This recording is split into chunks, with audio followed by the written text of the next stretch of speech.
So in the last section, we put together our reusable button component. In this section, we're going to go ahead and make use of it inside of sign in. And then finish wiring up the text inputs for handling text. So at the very top, we'll go ahead and import our button. We'll say var button, and then we will require, so right now we're inside of sign in, so we need to go up to components and then into common, and then we could get button. So we'll go up into common, and then we'll get button. Okay, we'll go ahead and immediately add our button directly underneath the existing, the last text input we got in here. So we'll put our button like so. Now remember, there's two properties that our button expects. It wants a text property and it wants a on press property. So the text is pretty straightforward. We'll just do sign in. So this is the text that will be displayed whenever it's rendered on the screen. Now the on press, remember, will be a function that's called whenever the touchable highlight is tapped. So we will make a new callback called this.onPress. And we'll immediately define that callback in here as a function like so. Now we're not going to define what onPress does just yet, but we at least know what it should do, right? Like this is a button that says sign in. Presumably there's going to be some code in here that actually signs the user into our application. So we're not going to define that functionality just yet, so I'll just leave a comment to remind us that says log the user in.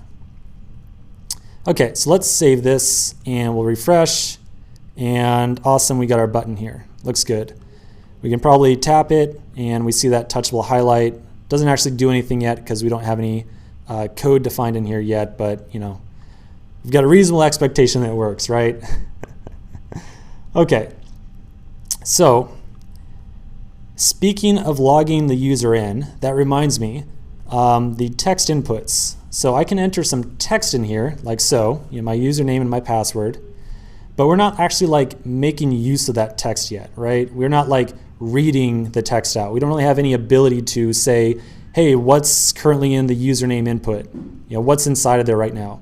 What's inside of the password input? So we need some ability to read the text out of here. So you might remember discussing the concept of state a couple sections back. State is a way for us to record and react to events triggered by the user. Remember? Capturing input from here is another type of state. So when a user taps in here and types something, they are triggering some event. They are making a change to the state of our application. They're changing the state of this component right here. So we can use state to record and read the value of the text inside both of the inputs here. So as we go through this example here and the rest of this section, it might seem a little bit crazy, but bear with me for a little bit. We'll do a wrap up at the end, and we'll make sure that it's really nice and clear exactly how state ties in with these two text inputs. So I'm going to go ahead and delete everything in here for right now. So remember with state, the first thing that we do is we define an initial state, and we define that in the function getInitialState. Now this function right here is going to be called automatically by React to figure out, you know, hey, what's the initial state of this component? How does it like start out? What's the default? And when it does that, we need to return an object that describes our initial state.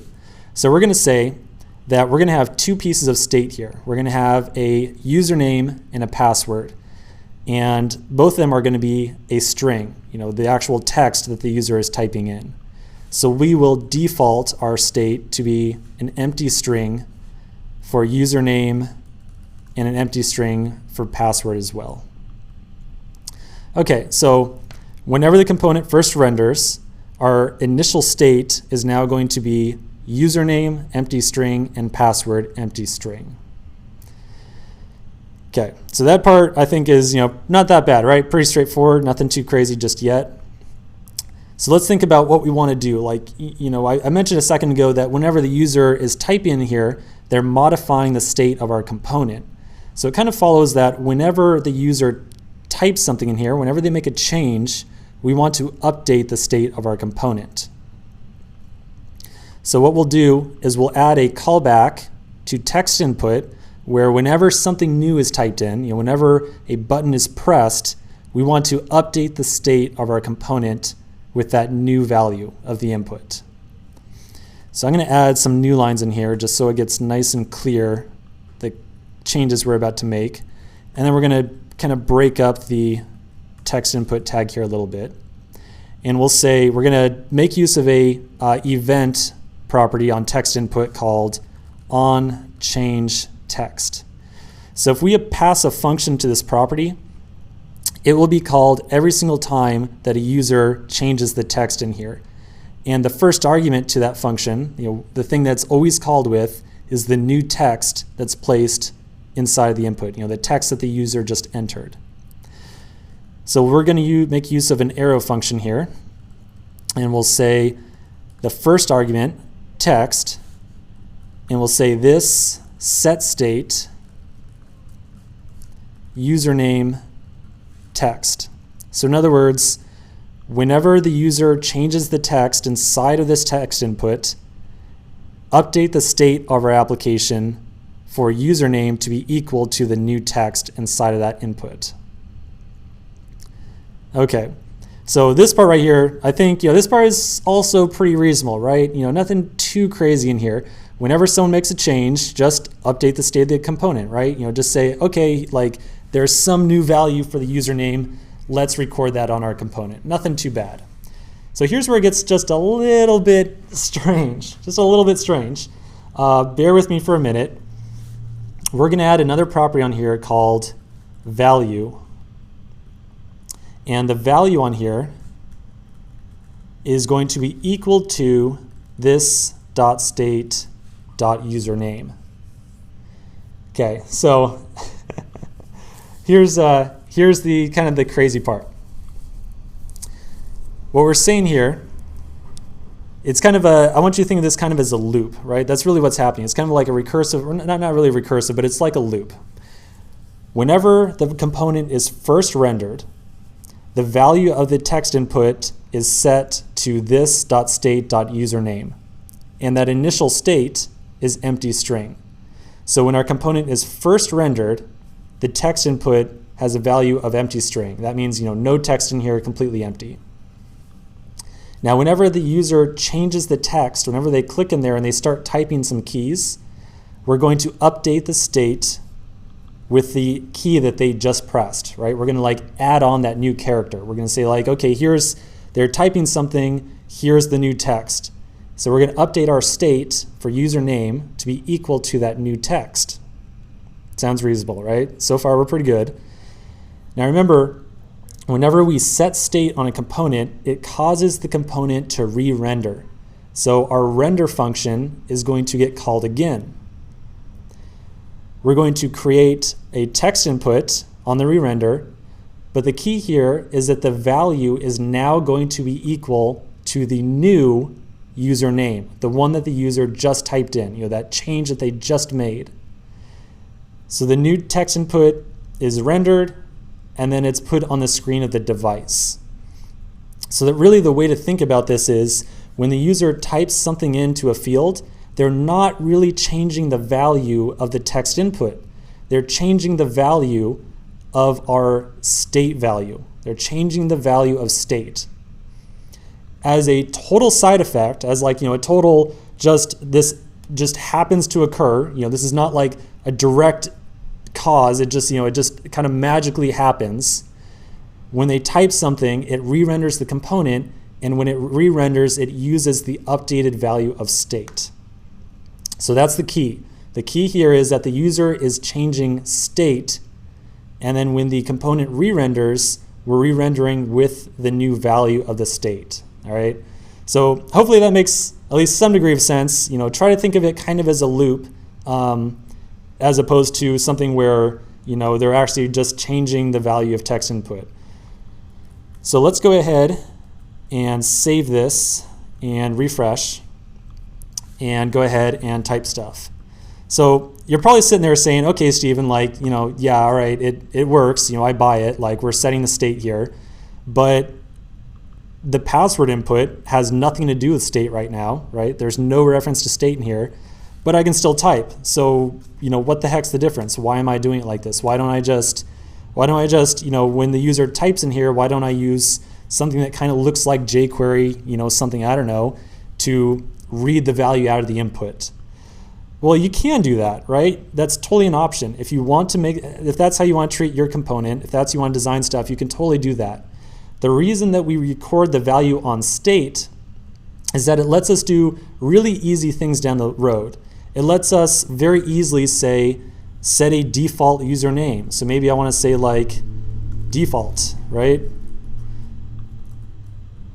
And now, since my text input always displays the value of this.state.username, I can now set a default username by just setting the initial state in here.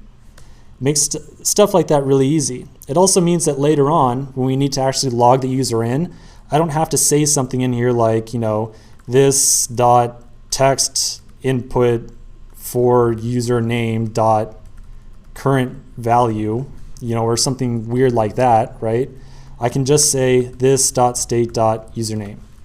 It's totally straightforward. Anyone who reads your code in the future is going to be 100% aware of what's going on in here, as opposed to something like, this dot text input for username dot value, or something like that. So again, if you want to just have someone type text in here and then retroactively read the text off, that is an option, but I highly, highly recommend you go with this approach right here. This approach in React is referred to as a controlled input. So by controlled, it means the value of the input is set by state, not by whatever the user wants to type in. Okay, so enough of that long-winded explanation. Let's continue here with the text input for the password as well. It's going to look very similar to the one for the username. Let's go ahead and break up the tag a little bit. And we'll say the value on here, in this case, is going to be equal to the password. And on change text, the new text will be set on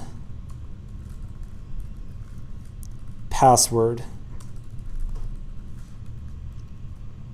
as opposed to the username. There we go, nice and legible. Okay, cool, so this looks good here. Let's go ahead and save this.